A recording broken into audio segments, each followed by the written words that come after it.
Doctor Rameshwar Singh ji. बहुत बहुत शुक्रिया स्पीकर साहब। सर, मैं आपके नॉलेज में एक चीज लाना चाहूंगा। ये कानून और रूल रेगुलेशन जो बनते हैं, ये गाल देख के तमाचा मारते हैं।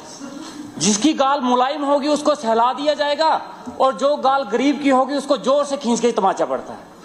हमारे सरथल में जो बहुत खूबसूरत जगह है, वहां के गरीब आदमी ने अपने घर के पालन पोषण के लिए एक छोटा सा खोखा खोला।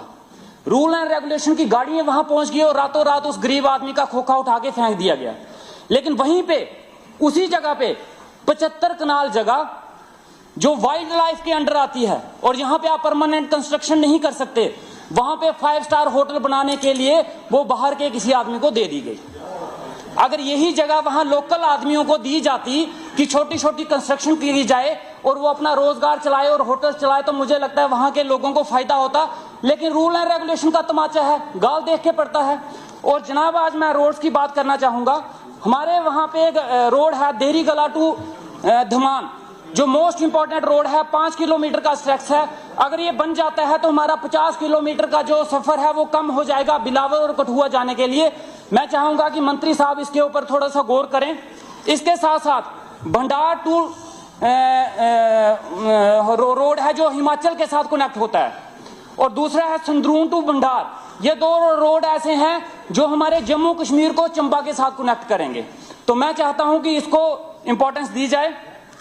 इसके साथ साथ गोडू फ्लाल टू पड़ेतर और गोडू फ्लाल टू जुनाना, ये रोड ऐसे हैं जिनकी अभी जो है सर्वे हुआ है, लेकिन कई सालों से सर्वे होते आते हैं, लेकिन उसकी ना डीपीआर बनती है ना उनके रोड बनते हैं। तो मैं चाहूंगा इनके ऊपर थोड़ी सी तवज्जो दी जाए।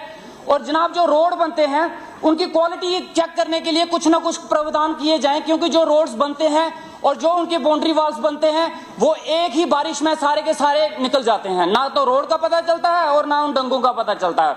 तो मैं चाहता हूं कि उसकी क्वालिटी के लिए भी कुछ ना कुछ टीम बनाई जाए। और जो कंपनसेशन रोड्स के हैं, हमारे वहां के गरीब लोग हैं, थोड़ी थोड़ी जगहें थी, कईयों के घर भी उस रोड में चले गए, कईयों की जगह चलेगी, लेकिन आज कई सालों से वो कंपनसेशन के लिए भाग रहे हैं, आज तक उनको कंपनसेशन नहीं मिली है। इसलिए मैं चाहूंगा कि उसके ऊपर हमारा बनी जो है सब डिवीजन है, लेकिन सब डिवीजन वहां पर प्रॉपरली जो है वो फंक्शन नहीं करता है। इसलिए मैं चाहता हूं कि वहां पे प्रॉपरली फंक्शन किया जाए।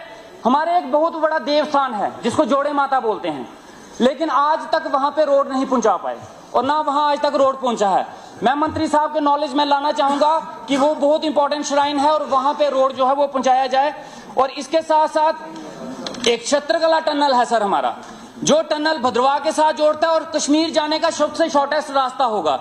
10 साल से हम उस छत्रकला टनल की बातें सुनते आ रहे हैं, लेकिन आज तक उस छत्रकला टनल का जो है हमें कुछ भी पता नहीं चला कि वो है रियलिटी में, ये नहीं है। मैं चाहूंगा कि मंत्री साहब उसके ऊपर थोड़ा सा देखें और हमें बताएं, अगर है तो वो उसका काम कब शुरू होगा, अगर नहीं है तो इसको हमारे दिमाग से ही निकाल दे, ताकि हम अपने दिमाग में इस कुछ चीज को ना रखें। एक ITI कॉलेज का प्रपोजल है सर, हमने डुगानी ब्लॉक के लिए रखा था और उसके बारे में अभी तक मुझे कोई पता नहीं चला है कि उसके ऊपर कोई काम हुआ है या नहीं हुआ है। और हमारे उस ब्लॉक में लोहीमला डुगानी ब्लॉक में कोई भी ITI कॉलेज नहीं है। मैं चाहता हूं कि एक ITI कॉलेज दिया जाए वहां पे। और इसके साथ साथ जनाब, मैं ये चाहता हूं कि बनी के जितने रोड्स हैं अभी तक इस खस्ता हालत में है, और उन रोड्स पे जल्दी से जल्दी जो है ध्यान दिया जाए। और हमारे एक भाई साहब ने यहाँ पे ईंट के भट्टों की बात की, जनाब बड़ा इंपॉर्टेंट कंसर्न है। हमारे लोकल लोगों का काम खत्म हो चुका है और ईंट बाहर से पठानकोट से आ रही है, पंजाब से आ रही है। और हमारे माइनिंग के नजरिए से मैं एक बात रखना चाहूंगा, हमारे सरथली में बहुत बड़ी माइनिंग का एक काम चल रहा है। हमारे गरीब लोग जो खच्चरों पे रेत लेके जाते हैं, जो ट्रैक्टरों पे रेत लेके जाते हैं, उनको रोक दिया जाता है, उनके ऊपर फाइन कर दिए जाते हैं। लेकिन रातों रात बड़े बड़े डंपर आते हैं, वो पूरी की पूरी रेत लेके चले जाते हैं, उनको कोई रोकने वाला वहां पे नहीं है। लोकल लोगों को वहां पे रियायत दी जाए। बहुत बहुत शुक्रिया सर, थैंक यू।